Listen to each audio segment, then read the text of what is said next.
अब ये क्वेश्चंस है, आपको अभी तक मैंने दो ही फार्मूला बताया था, I equal to current equal to charge upon time और work done equal to v into q, यही तो बताया था इसी दो पे, क्योंकि अब इस टाइप का क्वेश्चन बहुत इंपॉर्टेंट हो गया आपके लिए। ठीक है, कोई कॉम्बिनेशन वाला पूरा सर्किट वाला हट गया तो ये इंपॉर्टेंट है। लास्ट वाला को आप देखिए, लास्ट वाले को, a charge of 75 coulomb is brought from infinite to a given point when amount of work done is 3.75 joule, calculate electric potential. आपको पता है इलेक्ट्रिक पोटेंशियल का डेफिनेशन है, उसी पे ये क्वेश्चन है। 75 कूलम का चार्ज है, उसको ला रहे हो इनफाइनाइट से किसी पर्टिकुलर पॉइंट पे। आपको याद करो, पिछला वाला वीडियो मैंने फिर से बोला था, देख लेना। When amount of work done भी दे रखा, वर्क डन इक्वल टू क्या है 3.75 जूल। तो आपको इलेक्ट्रिक पोटेंशियल V पूछ रहा है, तो V इंटू क्यू है ना।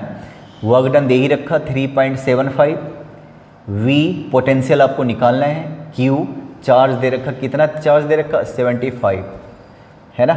ये देखो 75 कूलम, तो चार्ज दे रखा 75, यहाँ से तुम निकाल सकते हो है ना, 0.5 आ जाएगा। तो V इक्वल टू क्या हो जाएगा 3.75 अपॉन 75 है ना। पॉइंट हटाइए, नीचे 100 आ जाएगा, ये 5 टाइम में हो जाएगा आई थिंक, शायद हाँ ठीक है 5 टाइम में।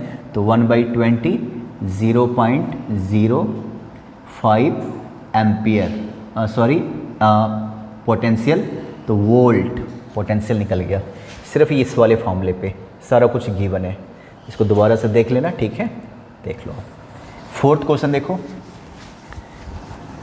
अब ये क्या क्या गिवन है, इतने सारे electrons flow through a circuit in 10 hours, calculate current. Current का फॉर्मूला I इक्वल टू क्या था Q/T, राइट।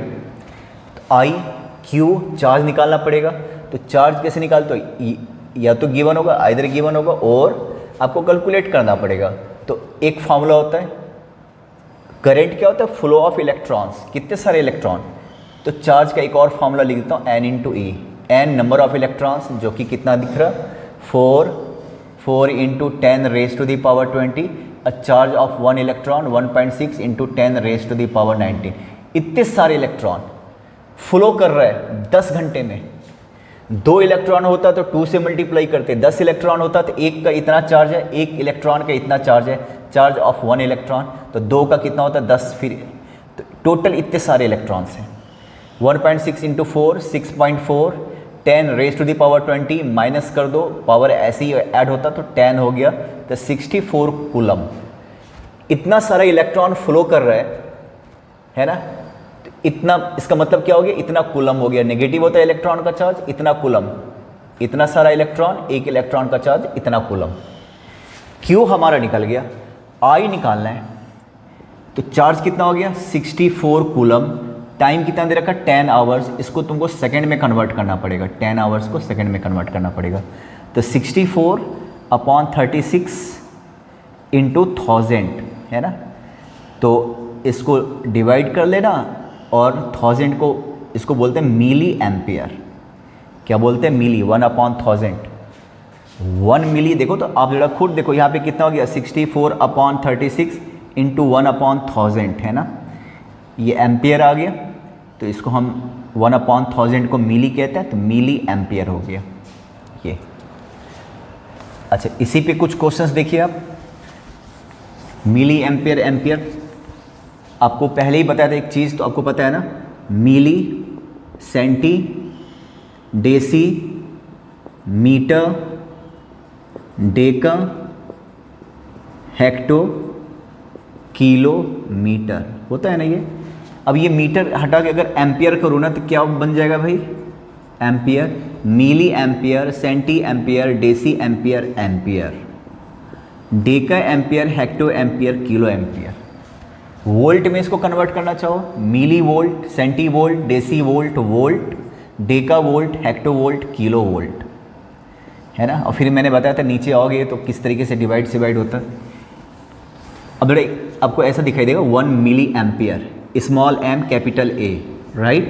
तो इट मीन्स 1/1000 एम्पियर, या यूँ कह लो 10 raise to the power -3 ampere. फिर कैपिटल M दिखाई देगा, ये मिली हो गया, कैपिटल M, इसको बोलते हैं 1 मेगा एम्पियर, है ना। तो 1 मेगा एम्पियर होता है 10⁻⁶। जहाँ भी मेगा देखो ना, मेगा वोल्ट, तो यही होता है, इतना एम्पियर हो गया। फिर आपको ऐसा दिखाई देगा माइक्रो, म्यू ए, मतलब 1 माइक्रो एम्पियर। तो 1 माइक्रो एम्पियर 1/1 2 3 4 5 6, या यूँ कह लो 1/10⁻⁶ एम्पियर, या 10⁻⁻⁶ एम्पियर, है ना। तो ये कुछ काम का चीज़ है, इसको ध्यान रखना। क्या काम का चीज़ है, मैं फिर से लिख देता हूँ। 1 मिली एम्पियर, एम्पियर इसको यूँ ऐसा लिखा जाएगा 1/1000 एम्पियर, ठीक है। 1 मेगा एम्पियर 10⁻⁶ एम्पियर, और 1 माइक्रो एम्पियर 10⁻⁶ एम्पियर, ऐसा। अभी नज़र आएगा, इसी में नज़र आगे देखिए आप। If a current of 40 micro ampere, mu ऐसे को लिखते हैं म्यू, ठीक है। माइक्रो यू लिखते हो ना, यू ऐसे करके ऐसे लिख दो, म्यू। तो if a current of 40 mu ampere micro ampere flows through a circuit 20 minute 40 second, 20 minutes plus 40 second, सबको सेकेंड में कन्वर्ट करो, तो 20 × 60 + 40, तो 1200 + 40, तो कितना हो गया 1240 सेकेंड्स, इसकी बात कर रहे हैं। टाइम कितना हो गया, टाइम हो गया 1240 सेकेंड्स हो गया टाइम। इतने टाइम पे इतना करंट कितना दे रखा, 40 micro ampere, it means 40 × 10⁻⁻⁶ ampere. क्या कह रहा है, फाइंड नंबर ऑफ इलेक्ट्रॉन। पहले आप चार्ज निकालोगे, भाई ये किस फॉर्मूले पे फिट हो रहा है, ये इस वाले फॉर्मूले पे फिट हो रहा है, I = Q/T, है ना। Q = क्या हो जाएगा फिर, IT। I मीन्स करंट कितना दे रखा, 40 × 10⁻⁻⁶, टाइम कितना दे रखा भाई 1240 सेकेंड में दे रखा, हमें सेकेंड में भी चाहिए। 4 से मल्टीप्लाई कर लो, ये देखो 4 × 124, और जीरो को सारे को इकट्ठा करते हैं, 1 0 1 0 2 0 कैंसिल हो गया, तो -4 कूलम्ब हो गया। इतना हो गया चार्ज। अब लेकिन आपसे चार्ज तो पूछ नहीं रहा, फाइंड नंबर ऑफ इलेक्ट्रॉन। इतना चार्ज के लिए कितना इलेक्ट्रॉन फ्लो करवाना पड़ेगा, समझ रहे हो बात को। तो आपको पता है कि क्या हो जाएगा यहाँ पे, लेट कर लो total number of electrons n, एक इलेक्ट्रॉन का चार्ज, है ना। मुझे कितने सारे चार्ज चाहिए, इतने सारे, देखो तो आप, ये 10⁻⁻⁴। एक इलेक्ट्रॉन का चार्ज कितना होता है, 1.6 × 10⁻⁻�19। मैं इसको एक काम करता हूँ, ये समझ में आ गया, इसको मैं मिटा देता हूँ, टाइम को मैंने कैलकुलेट कर लिया। Ne = कितना, 4 × 124 × 10⁻⁻⁴। इतना चार्ज, मुझे इतना सारा करंट चाहिए, तो मैंने देख लिया मुझे इतना चार्ज चाहिए। चार्ज के लिए प्रोटॉन वगैरह है नहीं, इलेक्ट्रॉन को मूव कराना पड़ेगा। तो let total number of electron n, charge of 1 electron, n number of electron, और एक इलेक्ट्रॉन का चार्ज आपको पता ही है इतना कूलम्ब होता है, इतने सारे इलेक्ट्रॉन, है ना, ताकि मेरा इतना चार्ज बन जाए। ये देखो आप, यहाँ से आप n फाइंड आउट कर दो, 4 × 124 × 10⁻⁻⁴ अपॉन 1.6 × 10⁻⁻19, राइट। इसको ऊपर लेके जाओ, 10 वाले को इकट्ठा करो, 4 × 124 अपॉन 1.6, 10 - 4 10 - 19, ऊपर आके +19, 19 में से 4 जाएगा। आप एग्री कर रहे हो कि नहीं, 10th क्लास में चले गए आप, ये सब आता है कि नहीं, 15। और फिर पॉइंट हटा दो, तो 1 0 यहाँ पे और आ जाएगा, है ना, 10। तो ये क्या हो जाएगा, 4 × 124 अपॉन 16 × 10⁻16 नंबर ऑफ इलेक्ट्रॉन्स हो गया। कोई यूनिट तो होगा नहीं नंबर का, इसको मल्टीप्लाई कर दो, जो आता है देख लो, 10⁻16 रहने देना। ये कंसेप्ट है। अब सेकेंड क्वेश्चन देखिए जरा, a dry cell can supply a charge given है, एक बैटरी से इतना चार्ज सप्लाई हो रहा है, देख लो आप, ठीक है। If current second question, current दे रखा, पहले तो चार्ज लिख लेता हूँ। चार्ज कितना है? चार्ज है 50 कूलम। करंट कितना दे रखा? 750 माइक्रो एम्पियर। ये देखो इतना एम्पियर हो गया करंट, ठीक है। इन विच द सेल कंप्लीटली, कब डिस्चार्ज कब होगा? इतना चार्ज वाला बैटरी कितने घंटे तक चलेगा? तो फॉर्मूला आपको पता है, यही सब, इसी का मटेरियल सब दे रखा, टाइम वगैरह का। ये रख दीजिए 50 आई की जगह 750 इंटू 10⁻⁻6 इंटू टी। आपको पता है टी हमेशा सेकंड में होता है, तो टी को फ्री करो तो क्या हो जाएगा? 50/750 10⁻⁻6, ये ऊपर चला जाएगा, तो 50/750 इंटू 10⁻6 सेकेंड। इसको आवर में कन्वर्ट करना है। पहले तो ये 0 0 कैंसिल, 1/15 हो गया, 5 से ये कैंसिल हो गया, इंटू 10⁻6, 60 इंटू 60, ये हो जाएगा। इसको सॉल्व कर लेना, ये हो जाएगा आवर्स। इतने घंटे तक चलेंगे भाई, मुझे तो लग रहा है 10-12 घंटे तक चलेंगे, वैसे तो ऐसा लग रहा है। अब आप इसको देखो, फर्स्ट वाले को देखो।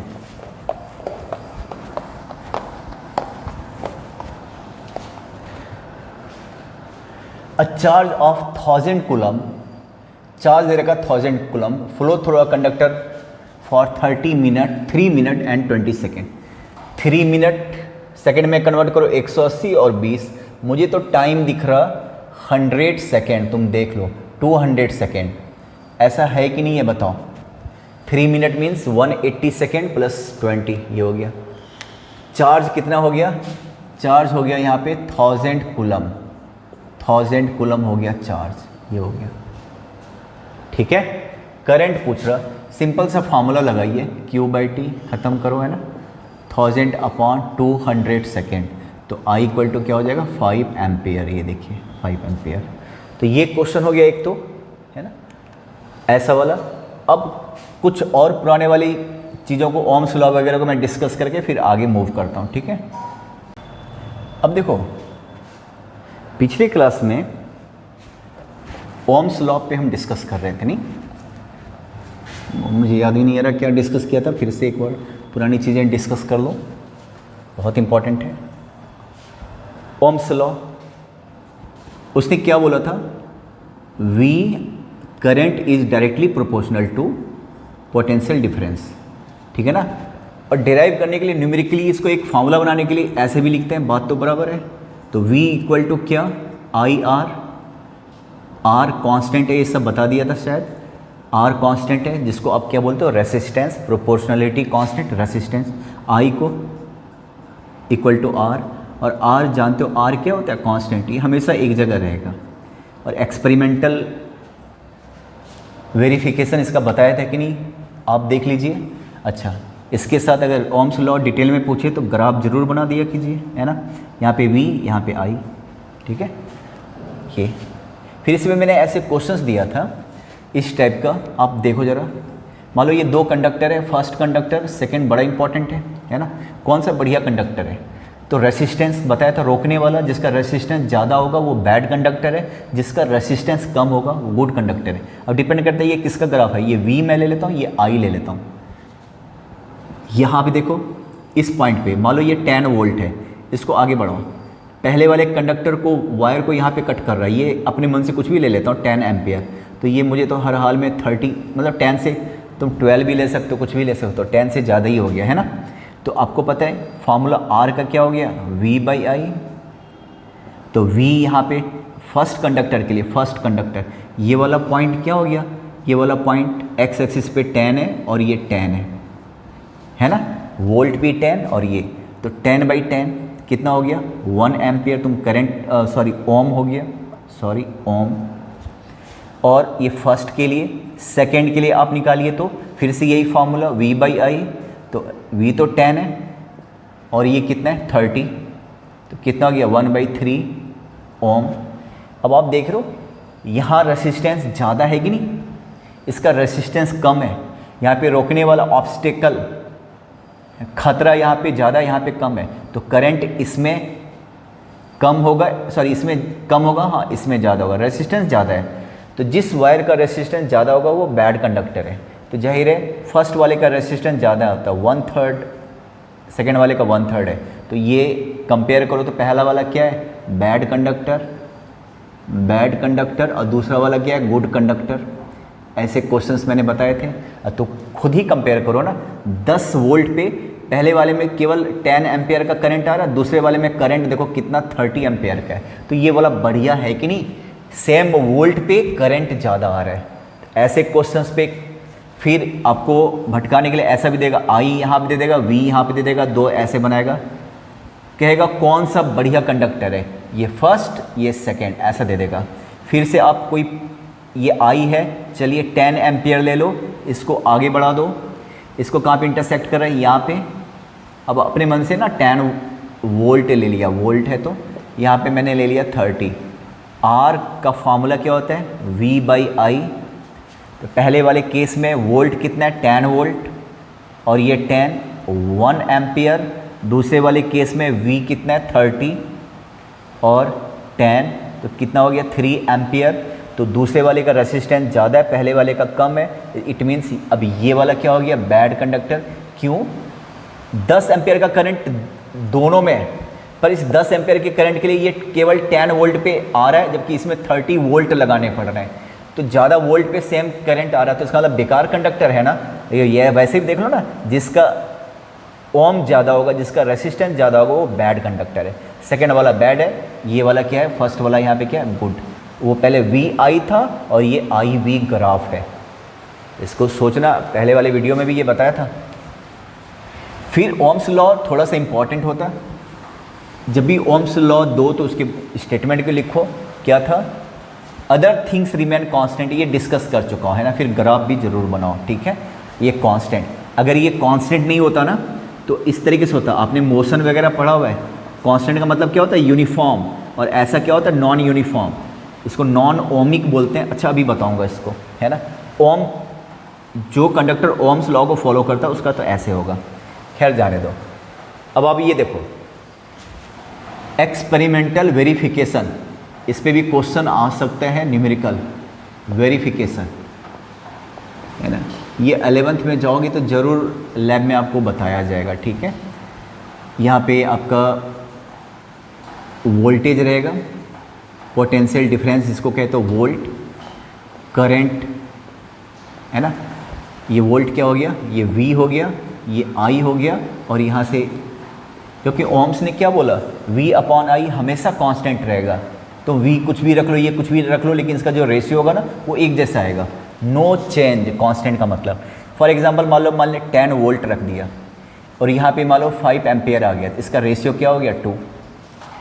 इसके बाद मैंने एक काम किया, मैंने इसको 15 वोल्ट रख दिया, फिर वोल्टामीटर, आमीटर, अभी बताऊंगा। अच्छा करंट मान लो 7.5 एम्पियर है, तो इसको इससे डिवाइड करो तब भी क्या हो गया, 2, है ना। मान लो मैंने इसको 100 वोल्ट कर दिया, अब इसका रीडिंग जो है ना, करंट बता रहा है 50 एम्पियर, इसको डिवाइड करके देखो क्या हो गया, 2। थोड़ा सा स्लाइटली चेंज होगा, 2.01 ऐसा कुछ, पर वो 2 के लगभग आएगा। तो ये एक प्रूव हो गया कि उसने जो कहा था सही। पोटेंशियल डिफरेंस अलग अलग करो, और आपने देखा V प्रोपोर्शनल टू I, ये बढ़ रहा तो ये भी देखो, ये बढ़ रहा तो ये भी बढ़ रहा है, पर इनका जो रेशियो है ना वो हमेशा कांस्टेंट है, जिसको हम क्या बोलते हैं, रेसिस्टेंस। ये हो गया एक्सपेरिमेंटल वेरिफिकेशन। ऐसे ही जरा बताओ कि सब कुछ यही चलता रहा, अगर मैंने यहाँ पे 80 वोल्ट अगर डाल दिया, अगर आप ओम्स लॉ को जानते हो कि पहले भी कांस्टेंट अगर 2 आ रहा, तो बताओ यहाँ पे करंट कितना आना चाहिए, 40 एम्पियर आना चाहिए कि नहीं। तो 80/40 ये भी 2 करना है कि नहीं, ओम्स कह रहा है भाई एक्सपेरिमेंट करके। तो ये एक्सपेरिमेंटल वेरिफिकेशन है ना। उसने सर्किट बनाया था इसके लिए। अब इसको भी देखो जरा, देखिए जरा, पहले सर्किट डायग्राम मैंने बताया था कि नहीं बताया था, पहले इलेक्ट्रिक अप्लायंसेस का फिगर बताया था मैंने, अप्लायंसेस, है ना। जैसे ये किसका सिंबल है, रेसिस्टर का, वायर का रेसिस्टर, ठीक है। ये फिर कुछ इस तरीके से रहेगा, इस तरीके से, ठीक है। ये किसका सिंबल है, बल्ब का, ऐसे इलेक्ट्रिक बल्ब, इलेक्ट्रिक बल्ब, ठीक है। फिर आपको इस तरीके से दिखा देगा जी, ये किसका सिंबल है? गैल्वेनोमीटर का, ये सिंबल है गैल्वेनोमीटर का। गैल्वेनोमीटर का पता है क्या काम है? ये करंट को डिटेक्ट करता है, हल्का से हल्का, स्मॉल से स्मॉल, ये वेरी स्मॉल करंट, थोड़ा सा भी करंट हो तो ये डिटेक्ट कर लेगा। ये वैल्यू नहीं बताएगा कि कितना करंट है, ये सिर्फ ये बताएगा भाई करंट है या नहीं है, बस ये है ना। करंट को ये डिटेक्ट करंट, ठीक है। और करंट का जो मेजरमेंट होता है ना वो आमीटर ए, ये हो गया आमीटर, ठीक है। मेजरिंग करंट, मेजरमेंट करंट का जो होता है आमीटर से होता है। और ये वोल्टामीटर का ऐसा होता है साइन, सिंबल होता है वोल्टामीटर का, है ना। ये वोल्टामीटर है, इसका काम क्या है? ये पोटेंशियल डिफरेंस को मेजर करते हैं, पोटेंशियल डिफरेंस को मेज़र करते हैं, कितना पोटेंशियल डिफरेंस है उसको मेज़र करेगा, ठीक है। ये एक होता है रियोस्टेट, वेरिएबल रेसिस्टेंस। देखिए ज़रा, रेसिस्टेंस बढ़ा भी कर सकते हैं, घटा भी सकते हैं, ऐसा होता है, या नहीं तो इसका ऐसा होता है, ऐसा होता है, ये है ना, इंक्रीज डिक्रीज। इसको क्या बोलते हो? रियोस्टेट, है ना। इसको बोलते हैं वेरिएबल रेसिस्टेंस हम यहाँ से चेंज कर सकते हैं, ऐसे मूव करा के, ठीक है। एक होता है इलेक्ट्रिक स्विच, ऐसे भी हो सकता है, ये इसको हम ऐसे भी लिखते हैं, ऐसे भी। इसका मतलब क्या हो गया? स्विच ऑफ, है ना। स्विच ऑफ को बोलते हैं ओपन सर्किट। अभी बल्ब वगैरह सब बंद है क्योंकि स्विच ऑफ है, ओपन सर्किट। अगर इसको क्लोज करना है ना, बस यहाँ पे एक ऐसा डॉट लगा दो, ये क्लोज है, या फिर इस दोनों वायर को आप सटाते हुए दिखा दीजिए, ये है ना, कनेक्ट हो जाएगा। तो क्यों इसको क्या बोलोगे? Switch on. इसको हम बोलते हैं क्लोज सर्किट। क्या बोलते हैं इसको? Close circuit. मतलब यहाँ से लाइट वाइट जलना शुरू हो जाएगा, ठीक है। ऐसा दिख जाए कहीं पे, मान लो ऐसा, ये एम, तो ये हो गया इलेक्ट्रिक मोटर। एक वायर ऐसा दिख जाए, ऐसा, और दूसरा वायर ऐसा, इसको बोलते हैं ज्वाइंट। देखो ज्वाइंट, इसको बोलते हैं ज्वाइंट वायर। दो वायर एक दूसरे को ज्वाइन कर रहे हैं, और बिना ज्वाइन किए क्रॉस करके निकल जाए ना, तो इसका ऐसा होता है वायर क्रॉसिंग विदाउट टचिंग, बिना टच किए एक दूसरे को क्रॉस कर रहा है। ये मैंने उसमें भी दे रखा है, कवर में भी दे रखा है, तो आप देख लेना इसको, है ना। ये आपके एनसीईआरटी की बुक में भी नज़र आएगा, देख लेना। तो मैं ओम पे था भाई, उसका एक्सपेरिमेंटल वेरिफिकेशन आपने देख लिया। इस पे क्वेश्चंस आएगा, है ना। V=IR, दो चीज़ दिया रहेगा, फिर तीसरा चीज़ आपको निकालना है। और मैंने शायद बता दिया था रेसिस्टेंस के बारे में डिटेल में, तो फिर से अगर नहीं बताया तो सुन लो। रेसिस्टेंस के बारे में मैंने क्या क्या बताया था अभी। रेसिस्टेंस, एक तो ये पक्का है कि रेसिस्टेंस क्या करता है? करंट को रोकने का काम करता है। और हाँ, याद आ गया, इसके बारे में मैंने डिटेल में बताया था, थोड़ा सा बताया था कि कैसे, ठीक है ना। किस पे डिपेंड करता है लेंथ पे, डिपेंड करता मटेरियल पे। अब यहाँ पे प्रोपोर्शनल तो कह नहीं सकते, मटेरियल पे डिपेंड करता, ठीक है ना। और किस पे डिपेंड करता? थिकनेस पे, एरिया ऑफ क्रॉस सेक्शन बताया था, याद आ गया। और किस पे करता? टेम्परेचर पे, टी को, ये कन्फर्म। मटेरियल के बारे में तो कह नहीं सकते ना कौन सा मटेरियल। अगर लेंथ पे, मटेरियल का पहले बता रहा हूँ, है ना। जैसे प्लास्टिक है, उसमें करंट का फ्लो नहीं होता, उसका रेसिस्टेंस बहुत हाई है। अब होता क्या है, जो फ्री इलेक्ट्रॉन्स है ना, है ना, इसके मूवमेंट पे डिपेंड करता है ना। जैसे कॉपर लो, एल्यूमिनियम लो, सिल्वर लो, लेड लो, है ना। इसमें concentration of free electron high होता है, concentration of free electrons very high, है ना। फ्री इलेक्ट्रॉन दौड़ने धूपने के लिए तैयार रहता है, इसलिए गुड कंडक्टर में आता है। और जिसमें कंसंट्रेशन है ही नहीं या है तो वो फ्री है ही नहीं, तो बैड कंडक्टर कहलाएगा या फिर क्या कहलाएगा, इंसुलेटर। तो आप समझ रहे हो कौन सा मटेरियल, कोई मटेरियल जैसे डायमंड बैड कंडक्टर होता है, ग्रेफाइट गुड कंडक्टर होता है। इसका मतलब क्या है, उसमें जो कंसंट्रेशन ऑफ फ्री इलेक्ट्रॉन है ना, concentration of free electrons, free का मतलब जो मूव करने के लिए तैयार रहता है, जो प्रोटॉन से दूर रहता है, मतलब प्रोटॉन की शक्ति से बाहर रहता है ना। तो जिसका हाई होता है, वेरी हाई या हाई होता है, जितना हाई होगा उतना बढ़िया कंडक्टर होगा, ठीक है।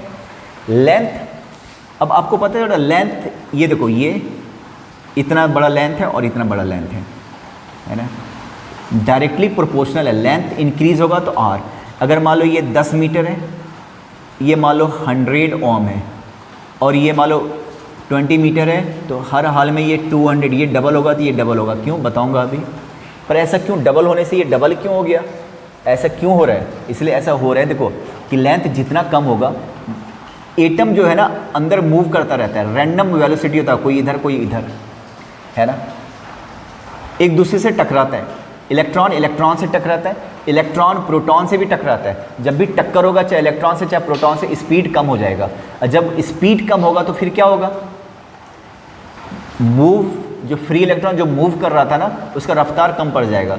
अब इलेक्ट्रॉन जितना तेजी से मूव करेगा करंट उतना बढ़िया होगा, वो उतना बढ़िया कंडक्टर माना जाएगा।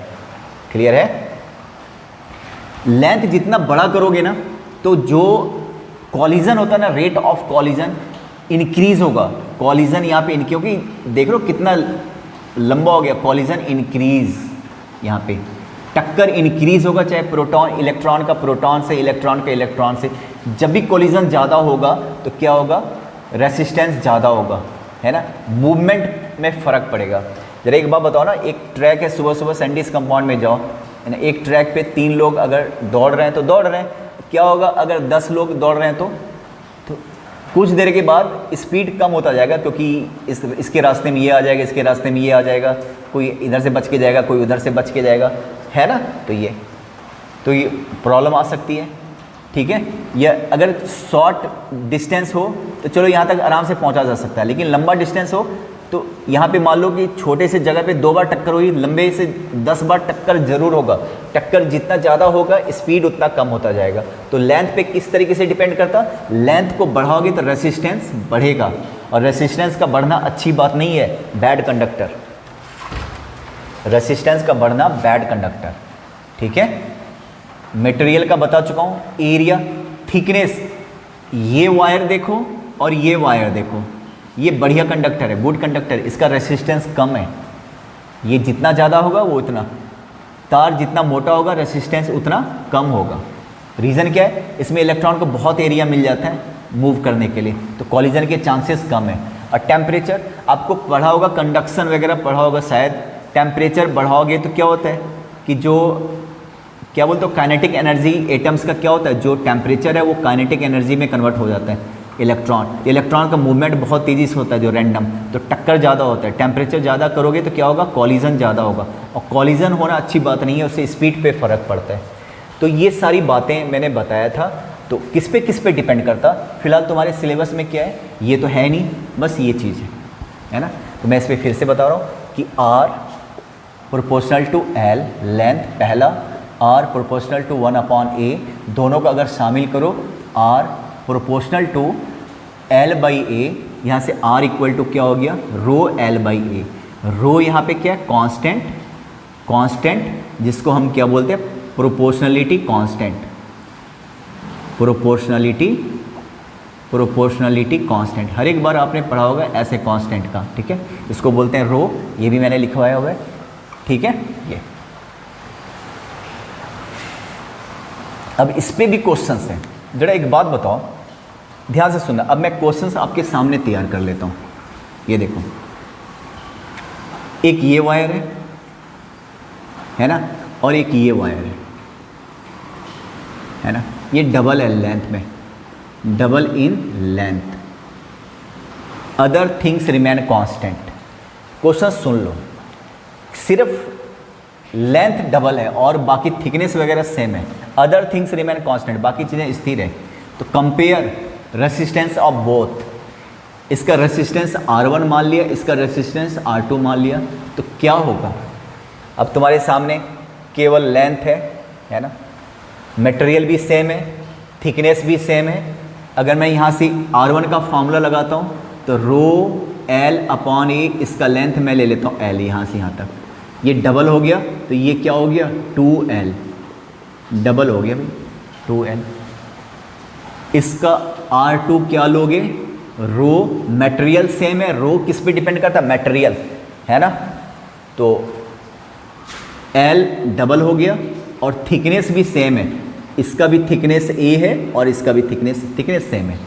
तो क्या होगा, डिवाइड करोगे तो क्या हो जाएगा R1 upon R2 rho L upon A upon rho 2L upon A, rho से रो कैंसिल, L से L कैंसिल, A से A कैंसिल, 1/2 क्रॉस मल्टीप्लाई करो, R2 इक्वल टू क्या हो जाएगा 2R1। मतलब साफ है कि लंबाई अगर बढ़ाओगे तो रेसिस्टेंस बढ़ेगा, लेंथ को डबल करोगे तो रेसिस्टेंस भी डबल हो जाएगा। बाद वाले का रेसिस्टेंस पहले वाले का डबल हो गया, लेंथ को आधा करते तो रेसिस्टेंस हाफ हो जाता। और खाली तुम और दिमाग लगाओ ना, जब सब कुछ स्थिर है तो खाली इससे लेना देना है ना, तो सिर्फ यहीं पे तुम फार्मूला बना सकते थे R1 upon R2 L1 upon L2, क्योंकि ना इसके बारे में कुछ कह रहा है ना इसके बारे में कुछ कह रहा है ना और किसी के बारे में, तो सिर्फ ये फार्मूला बन जाता। तो ये भी लगा सकते थे when other things remain constant, R1 upon R2, length पहले वाले का L है, दूसरे वाले का 2L है, L L कैंसिल, तो क्या हो गया R2 इक्वल टू क्या 2R1। तो अगर 1 मार्क की क्वेश्चन की बात करें, 1 मार्क, लेंथ आधा करोगे तो रेसिस्टेंस आधा हो जाएगा, लेंथ डबल करोगे तो रेसिस्टेंस डबल हो जाएगा, कंडक्टर बढ़िया नहीं कहलाएगा। आप देखोगे कि चार्जर वगैरह का या जो आयरन वगैरह है या फ्रीज वगैरह का वायर मोटा भी होता है और छोटा भी होता है। वायर जितना बड़ा होगा रेसिस्टेंस उतना ज़्यादा होगा, है ना। ये देखो इतना पतला सा वायर है, आप देखिए ये बेहद पतला वायर है, ठीक है। इतना बड़ा वायर ले लो, इतना, इसमें 100 वाट का बल्ब जलाओ 10 मिनट तक, फिर इसको ऐसे छू के देखो, ठीक है, और फिर क्या करो, वायर को लंबा कर दो, इसका डबल कर दो, फिर वही 10 मिनट तक जलाओ, फिर छू के देखो। तो जब लंबा करोगे ना तो तार को ज़्यादा ही गर्म आपको दिखाई देगा, है ना। तार में हीट होने का मतलब ये है कि जो करंट मूव कर रहा है उसको कोई रोक रहा है, करंट का मूवमेंट आसानी से हो नहीं रहा, इसलिए जो एनर्जी है ना वो कन्वर्ट हो रहा है हीट में। तो वायर जितना लंबा होगा रेसिस्टेंस उतना ज़्यादा होता जाएगा, और रेसिस्टेंस अगर ज़्यादा होगा तो अच्छी बात नहीं है, है ना, ठीक है। अब जरा देखो, अब यहाँ पे एक और क्वेश्चन बना लेता हूँ। एक ये वायर है और एक ये वायर है, ठीक है। थिकनेस इसका A है और थिकनेस इसका 2A है, क्लियर है। ये देखो area of cross section, area of cross section, है ना। इसका एरिया ऑफ क्रॉस सेक्शन, या एक काम को चलो रहने दो, क्रॉस सेक्शन ये मैं बता चुका हूँ कि वो क्या होता है A, और इसका area of cross section 2A। Ceteris paribus, other things remain constant, other things remain constant. तो क्या होता है, इसका R1 लेट किया, इसका R2 लेट किया, फॉर्मूला क्या होता है R1 equal to rho L upon A, other things remain constant. इस वाले का रेसिस्टेंस R2 लेट कर लेता हूँ, रो, लेंथ भी सेम है, बस एरिया ऑफ क्रॉस सेक्शन क्या हो गया 2A। अब तुम डिवाइड करो, R1 अपॉन R2 को डिवाइड कीजिए, है ना, सब कट जाएगा, देख रहे हो, और ये A यहाँ से 2 बचेगा, देखो तुम डिवाइड करके देखो ना, तो R2 इक्वल टू क्या हो जाएगा R1/2। मतलब अगर मान लो पहले 10 ओम था, अब 5 रह गया, कितनी अच्छी बात है। तार जब मोटा करोगे ना, तार जब मोटा, थिकनेस जब बढ़ता जाएगा तो रेसिस्टेंस कम होता जाएगा, और रेसिस्टेंस कम होगा तो करंट ज़्यादा मिलेगा, तार जो है ना कम गर्म होगा, है ना, क्योंकि यहाँ पे इलेक्ट्रॉन, फ्री इलेक्ट्रॉन को मूव करने का बहुत ज़्यादा एरिया मिल रहा है, तो कॉलिजन कम होगा, तो स्मूथली मूव करेगा फ्री इलेक्ट्रॉन। तो देख रहे हो, अच्छी बात है, रेसिस्टेंस कम हो गया। और एक बात बताओ, when other things remain constant, resistance is inversely proportional to area of cross section। इसका मतलब क्या फॉर्मूला बन जाएगा, R1 अगर दो वायर है तो A2 अपॉन A1, इसका इधर चला जाएगा क्योंकि उल्टा हो रहा है, देख रहे हो, R1 अपॉन R2 इसका ए है, उसका डबल ए है, तो यहीं से पता चलेगा आपको, देखो आप, ठीक है ना। ये अब जरा सुनिए, ये देखिए, थिकनेस का मतलब होता है डायमीटर। अगर मैं इसका बोलूँ ना कि थिकनेस 1 सेंटीमीटर है, इसका थिकनेस 2 सेंटीमीटर है, तो थिकनेस का मतलब मोटाई का मतलब, इसका मतलब ये थिकनेस है ना, तो ये डायमीटर हो गया कि नहीं हो गया, डायमीटर है ना। तो जरा बताओ area of cross section, wire वगैरह देखो, चाहे पतला हो मोटा हो, वायर वगैरह का जो एरिया ऑफ क्रॉस सेक्शन होता है वो सर्कुलर होता है, पाई आर स्क्वायर। तुम कोई भी वायर देख लो, छोटा से छोटा वायर है ना, मान लो इससे भी पतला एक वायर लिया, तो देख रहे हो एरिया ऑफ क्रॉस सेक्शन क्या है, सर्कुलर है कि नहीं, तो सर्कुलर फॉर्म में, सर्कल के फॉर्म में, देख लो आप, ठीक है। तो एरिया ऑफ क्रॉस सेक्शन मतलब सर्कल का एरिया, पाई आर स्क्वायर, है ना। अब आर को डायमीटर में कन्वर्ट कर लेता हूँ, मान लो क्या लिखोगे, डायमीटर का आधा, रेडियस क्या होता है, डायमीटर का आधा, तो क्या हो गया, पाई इंटू डायमीटर का square by 4। Area of circle का यही फार्मूला होता है ना, या तो रेडियस स्क्वायर या pi into diameter square by 4। अब जरा सुनो मेरी बात, अब इसी क्वेश्चन में देखो, थिकनेस डबल कर दिया है ना, मतलब इसका थिकनेस d था, इसका थिकनेस क्या हो गया 2d, तो रेसिस्टेंस का रेशियो बताइए। अदर थिंग्स रिमेन कांस्टेंट, बाकी चीजें सामान्य, ठीक है। तो क्या फर्क पड़ेगा, तो या तो आप फॉर्मूला लगाओ कि R1 इक्वल टू क्या हो जाएगा, rho L upon A, rho L upon pi R square, समझ रहे हो, रो एल आर की जगह डी स्क्वायर बाई 4, 4 ऊपर चला जाएगा, तो R1 का फॉर्मूला क्या हो जाएगा, पाई, बल्कि 4 ऊपर चला गया ना, तो 4 रो L upon pi d square, ये हो गया फर्स्ट R1। R2 फिर से वही रो L upon A pi d square by 4। अब यहाँ पे d की जगह क्या रखोगे, 2d ना, ये लो 2d है ना, यहाँ भी स्मॉल d,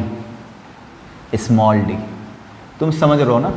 r हटा के मैंने डायमीटर में कन्वर्ट कर लिया, तुम्हारे सामने की बात है, कैसे डायमीटर में कन्वर्ट कर लिया, देख रहे हो है ना। अब वो डबल कर दिया, तो R2 इक्वल टू क्या हो जाएगा, रो एल अपॉन, ये 4 ऊपर चला जाएगा, 4 4 कैंसिल हो गया, 2 का स्क्वायर 4, देख लो आप है ना, ये हो गया सेकेंड। तुम डिवाइड कर लो, R1 अपॉन R2 को डिवाइड कर लो, R1 की जगह क्या रखोगे, 4 रो L upon pi d square, और यहाँ पे क्या रखोगे, रो L upon pi d square, rho L से रो और ये कैंसिल, तो क्रॉस मल्टीप्लाई कीजिए, तो R2 इक्वल टू क्या हो जाएगा, R1 बाई 4, है ना। कितनी अच्छी बात है भाई, हमने थिकनेस अगर डबल कर दिया ना, तो क्या होगा, 1/4 हो गया, थिकनेस डबल करने से क्या हो गया, 1/4। और वैसे भी तुम एक बात बताओ, है ना, ये पूरा फार्मूला अगर नहीं लिखने हो, अदर थिंग्स रिमेन कांस्टेंट और थिकनेस की बात करो, तो ये होता है फार्मूला। तो R1 upon R2 equal to क्या हो जाएगा, A2 अपॉन A1, और इसका फार्मूला क्या होता है, pi d square by 4 upon pi d square. D क्या होता है, डायमीटर, इसका डायमीटर 2d हो गया, समझ रहे हो ना बात को, तुम डायरेक्ट भी निकाल सकते हो। When other things remain constant, resistance is inversely proportional to area of cross section.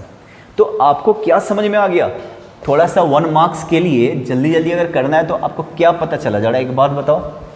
यहाँ पे मान लो इसका लेंथ है 10 सेंटीमीटर, जरा सुनना, इसका जो लेंथ है, इसका लेंथ है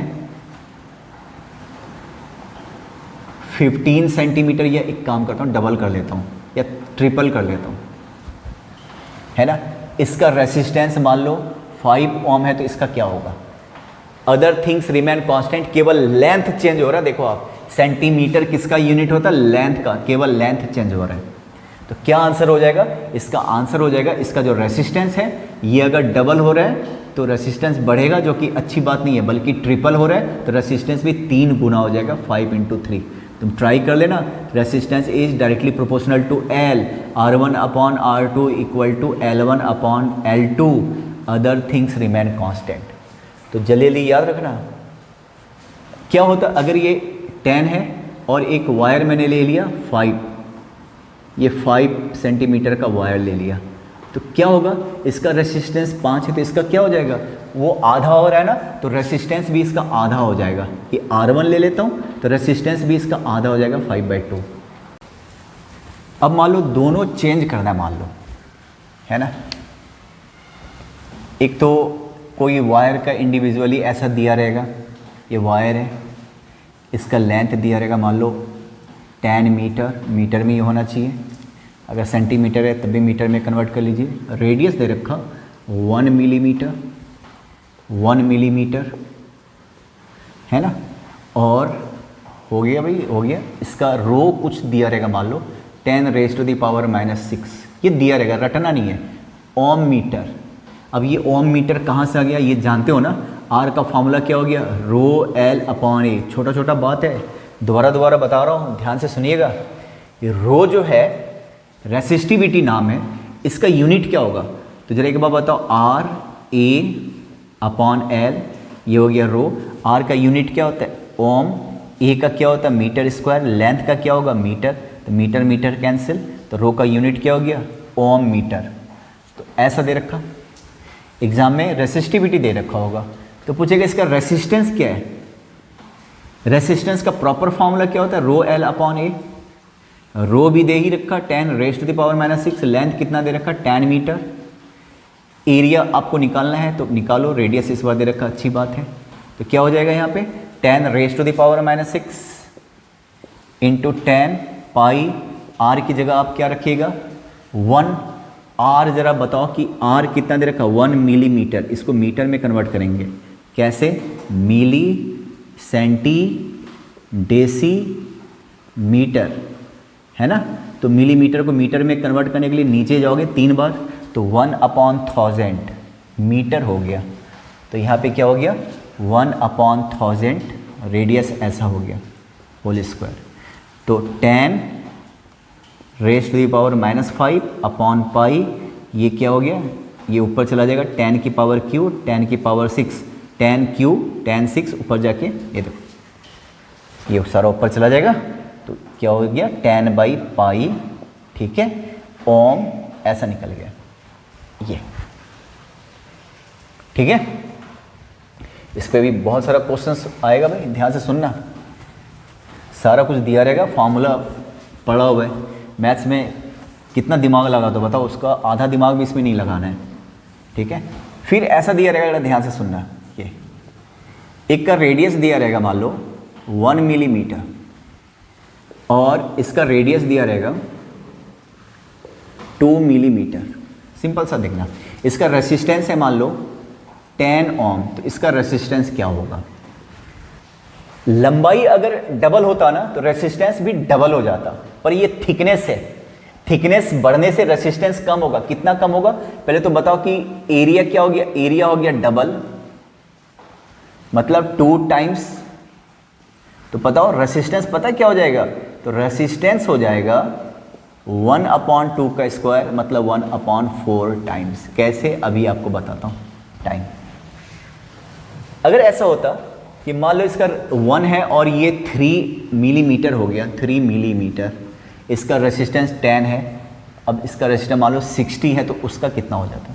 फिलहाल अभी आंसर क्या होता है, 60 है तो उसका क्या हो जाएगा 1/4, 60 का 1/4 15 एम्पियर आंसर आ जाता। अच्छी बात है, रेसिस्टेंस कम हो गया। अगर मान लो ऐसा हो गया, ट्रिपल हो गया, डबल नहीं ट्रिपल हो गया, है ना, आर क्या हो गया यहाँ पे ट्रिपल, तो जो रेसिस्टेंस है ना, मतलब ये क्या हो गया 3 टाइम्स, तो जो रेसिस्टेंस है ना, रेसिस्टेंस 1/3 का स्क्वायर कर लो तो 1/9 टाइम्स हो जाएगा, है ना, और इसका रेसिस्टेंस कितना है 60 ना, तो 60 का 1/9 कर लो, इतना टाइम्स हो जाएगा। इसको जो सॉल्व कर लो, कैसे तुम सुन लो।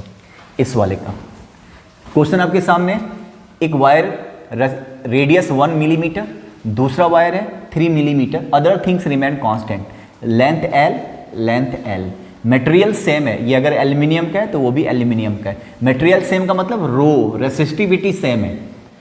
इसका रेसिस्टेंस 60 है, उसका रेसिस्टेंस अभी आपने देखा था ना 60/9 आया था। कैसे? तो जरा एक बात बताओ, इसका फॉर्मूला क्या हो जाएगा? रो एल अपॉन ए। हमारा इससे कोई मतलब नहीं था, इससे कोई मतलब नहीं था, सीधा ये, ठीक है ना। ये R1 इसका मान लिया जो कि 60 दे रखा, इसका रो एल अपॉन ए का फॉर्मूला क्या हो जाएगा? पाई आर स्क्वायर। आर क्या है? 1 मिलीमीटर, इसको मीटर में कन्वर्ट कर लेना, समझ रहे हो। और यहाँ पे क्या हो जाएगा? पाई आर स्क्वायर, यहाँ पे क्या है? 3 मिलीमीटर, मीटर में कन्वर्ट कर लेना, कॉमन डिवाइड करोगे तो कैंसिल हो जाएगा, पर हमेशा मीटर में लेते हैं, आप समझ जाना ज़रा। तो R1 अपॉन R2 कीजिए, है ना, तो आपको साफ साफ दिखाई देगा, ये आ जाएगा 9, तुम करके देखो, है ना। तो जाहिर है R2 इक्वल टू क्या हो जाएगा? R1/9। तो तुम एक चीज़ जान लो कि अगर ये 1, अब मान लो इसको और पतला कर देते हैं, 1 मार्क्स के लिए तैयार है ना, जल्दी जल्दी, है ना। इसको मैंने पतला कर दिया, हाफ कर दिया, आधा कर दिया, है ना। तो रेडियस क्या हो गया? रेडियस कह लो या डायमीटर, रेडियस अगर आधा हो गया तो डायमीटर भी आधा हो गया। तो रेसिस्टेंस क्या हो जाएगा पता है? रेसिस्टेंस हमेशा इसका स्क्वायर कर लो, मतलब 4 टाइम्स बढ़ जाएगा। तार पतला होगा तो रेसिस्टेंस बढ़ेगा, है ना। अगर मैंने ट्रिपल क्या होता? 4 टाइम्स क्या होता? तो रेसिस्टेंस क्या हो जाता? 1/4 का स्क्वायर, 1/16 टाइम्स, इतना कम हो जाता। लेकिन मान लो किसी तार को मैंने 1/4 कर दिया, तो इसके बाद रेसिस्टेंस क्या हो जाएगा? 1/4 का होल स्क्वायर। देख लो यहाँ पे 4 टाइम्स, तो 1/4, यहाँ पे 1/4, तो ये 1/, तो ये हो जाएगा 16 टाइम्स। तो इसका अगर मैं बताऊँ, ब्रीफ में बताऊँ, अगर ये 4 टाइम्स हो गया तो 16 टाइम्स 1/16 हो जाएगा। अगर 1/4 करोगे तो 16 टाइम्स हो जाएगा। अगर किसी वायर को 5 गुना मोटा कर दिया, इसका थिकनेस 5 टाइम्स इंक्रीज कर दिया, तो रेसिस्टेंस क्या हो जाएगा? 1/25 रह जाएगा केवल। लेकिन अगर 1/5 कर दिया तो रेसिस्टेंस 25 टाइम्स हो जाएगा, बहुत ज़्यादा हो जाएगा। देखो आप, है ना। ऐसा क्वेश्चन मैं दूंगा जरूर, तो ये देखिए। इसके बाद कुछ और क्वेश्चन है जो मैं आपको नेक्स्ट वीडियो में बताऊंगा, इसी में कि एक तार को पीट के लंबा कर दिया, मोटा कर दिया, ऐसा कर दिया, फिर रेसिस्टेंस पे क्या फ़र्क पड़ेगा, इसको बताऊंगा। फिलहाल तो ओम्स लॉ के बारे में थोड़ा सा मैंने बता दिया आपको। इसके बाद जरा देखो, एक होता है ohmic resistance, ohmic conductor,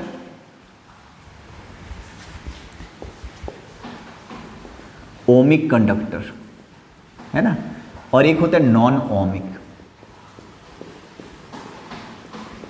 conductor. Ohmic जिसको कहते हो जो ओम्स लॉ को फॉलो करता है ना, ओबेज, ये सारे ओबे ओम्स लॉ, जो ओम के बताए रास्ते पे चलता है, ओमिक हो गया बेचारा, है ना। ये डोंट ओबे ओम्स लॉ, ओम्स लॉ। अगर ओम्स लॉ को फॉलो करता तो ग्राफ ऐसा बनता, वी आई का ग्राफ ऐसा बनता। यहाँ पे ग्राफ वी आई का ऐसा बनेगा, ऐसा भी बन सकता है, या फिर स्ट्रेट लाइन नहीं रहेगा। स्ट्रेट लाइन बताता है क्या? कांस्टेंट, मतलब यूनिफॉर्म, नॉन यूनिफॉर्म। तो ओम्स लॉ जितने भी मेटल्स आप देखते हो ना, मेटेलिक कंडक्टर, मेटेलिक कंडक्टर, ये एग्जाम्पल है, ओम्स लॉ का एग्जाम्पल है मेटेलिक कंडक्टर। एल्यूमिनियम ले लो, कॉपर ले लो, या फिर इलेक्ट्रोलाइट, जैसे तुम इलेक्ट्रोलाइट्स कहते हो, इलेक्ट्रोलाइट्स, है ना, जो बैटरी के अंदर सब होता है। और ये नॉन ओमिक में क्या हो गया? डायोड, ट्रायोड, ये सब सुना है ना नाम, डायोड जो इसमें लगता है, किसको कहते हो? एलईडी बल्ब में लगता है। डायोड हो गया, ट्रांजिस्टर हो गया, है ना, फिलामेंट हो गया, ये सब किसका एग्जाम्पल है? नॉन ओमिक कंडक्टर का एग्जाम्पल है। तो थोड़ा सा तुम ये भी देख लेना, क्लियर है? देख लो, एक टर्म आपको दिखाई देगा, सुपर कंडक्टर, ठीक है, सुपर कंडक्टर, सुपर कंडक्टर,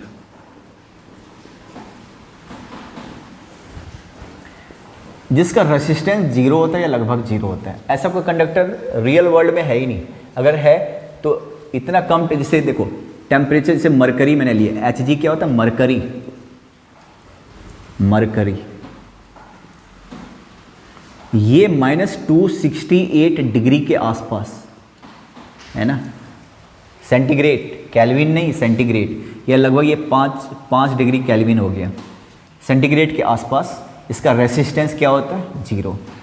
पता है दुनिया में मिनिमम टेम्परेचर क्या हो सकता है, -273 डिग्री सेंटीग्रेड। इससे नीचे कोई टेम्परेचर आज तक बना ही नहीं है, ये लोएस्ट टेम्परेचर है, इससे नीचे पॉसिबल ही नहीं है। अब ज़रा बताओ तो, मतलब अंतिम छोर पे अगर आप मरकरी को लेके जाओगे तब किसकी तरह बिहेव करेगा, सुपर कंडक्टर। जबकि हमें रूम टेम्परेचर पे रहना है, तो सुपर कंडक्टर जो है ना बस सपने का चीज़ है, वो हकीकत में पॉसिबल नहीं है। तो ये हो गया सुपर कंडक्टर। तो कल हम कुछ और न्यूमेरिकल्स की बात कर लेंगे, थोड़ा सा इसको ढंग से पढ़ लेना, ये वीडियो भी दोबारा से देख लेना। आज मैंने रेसिस्टेंस बताया था किस तरीके से डिपेंड करता है, उसके बारे में बात करी थी, ठीक है। और आगे रहने दो, हो गया आज।